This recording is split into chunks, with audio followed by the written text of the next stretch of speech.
মেয়েরা দেশের বাইরে পড়তে যাওয়া কতটুকু যুক্তিযুক্ত? কোনো নারী যদি দেশের বাইরে পড়তে যেতে চান, মুসলিম নারী, তাহলে সেক্ষেত্রে তিনি মাহরামের সাথে অবশ্যই যে কোনো জায়গায় যেতে পারবেন। এক্ষেত্রে তার জন্য মৌলিক শর্ত থাকবে যে সফরে মাহরাম থাকা গুরুত্বপূর্ণ শরীয়তের একটি বিধান। নবী সাল্লাল্লাহু আলাইহি ওয়াসাল্লাম বলেছেন, লা তুসাফিরুল মারআতু ইল্লা মা'আ মাহরামিন। কোনো নারী মাহরাম ছাড়া অন্য কারোর সাথে, অর্থাৎ অচেনা গায়রে মাহরাম মানুষের সাথে তিনি সফর করবেন না। যদিও এক্ষেত্রে কোনো কোনো উলামা ইকরামের ভিন্নমত রয়েছে, যদি মহিলাদের সাথে অন্যান্য মহিলাদের দলের মধ্যে সংযুক্ত হয়ে থাকেন, যে তাদের মাহরাম আছে, যে তার সেফটি, নিরাপত্তা এগুলোর কোনো শঙ্কা থাকবে না, তো কোনো কোনো উলামা ইকরাম ক্ষেত্র বিশেষে নিরুপায় হলে তখন জায়েজ বলেন। বাট সাধারণ অবস্থায় মাহরাম সহই সফর করার বিষয়টি গুরুত্বপূর্ণ। মাহরাম দিয়ে আসলেন, নিয়ে আসলেন, এটুকু হলেই হবে। আর যেখানে থাকবেন সেখানে ফিতনা মুক্ত, তার কোনো প্রকার ঈমান, আমল, চরিত্র এগুলো সংকটে পড়ার শঙ্কা নেই বা জোরালো সম্ভাবনা নেই, এরকম হলে সেখানে তিনি অবশ্যই জ্ঞান অর্জন করতে বাহিরে যেতে পারবেন।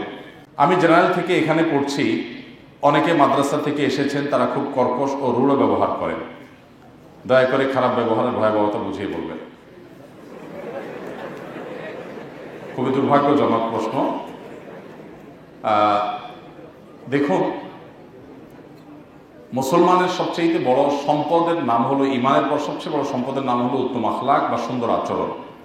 নবী করিম সাল্লাল্লাহু আলাইহি ওয়াসাল্লাম বলেছেন, মা মিন শাইইন ইউদাউ ফিল মিজান ইয়াওমাল কিয়ামাতি আফতালু মিন হুসনিল খুলুক। কিয়ামতের দিন মিজানের পাল্লায় যত ভালো কাজ উঠানো হবে, অর্থাৎ পরিমাপ করা হবে, এর মধ্যে সবচেয়ে ওয়েটফুল ভালো কাজ হবে মানুষের উত্তম আচরণ।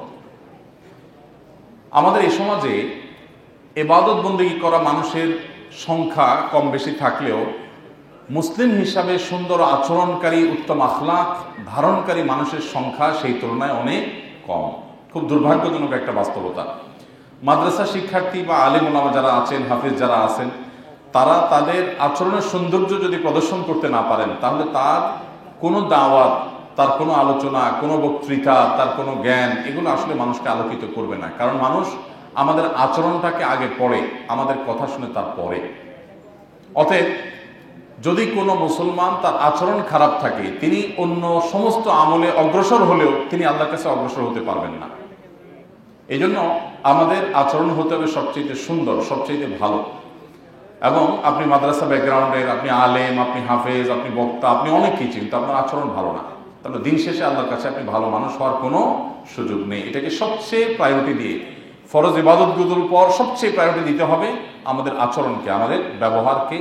নবী করিম সাল্লাল্লাহু আলাইহি ওয়াসাল্লামের পুরো জীবন যদি আপনি দেখেন, দেখবেন যে সুন্দর আচরণের বাইরে খারাপ আচরণের কোনো নজির তার জীবনে যদি দূরের কথা, সাধারণ সাহাবীদের মধ্যেও সচরাচর দেখা যায় না। দু চারটা বিচ্ছিন্ন ঘটনা ঘটলেও নবী করিম সাল্লাল্লাহু আলাইহি ওয়াসাল্লাম কঠোর হাতে সেগুলোকে দমন করেছেন বা সেগুলো সংশোধনী দিয়েছেন। এই জন্য মাদ্রাসা ব্যাকগ্রাউন্ডে যারা এখানে আসেন, এই প্রশ্নটা আপনাদের জন্য অনেক বড় ইঙ্গিতপূর্ণ। আপনাদের সবার কথা না বললেও আপনাদের অনেককেই নিজেদেরকে সংশোধন করতে হবে। কারণ জেনারেল ব্যাকগ্রাউন্ডের ভাইয়েরা আমাদের আচরণটা দেখবেন, আমাদের বক্ষে থাকা জ্ঞান তারা কিন্তু দেখেন না, তারা আমাদের আচরণটা দেখেন।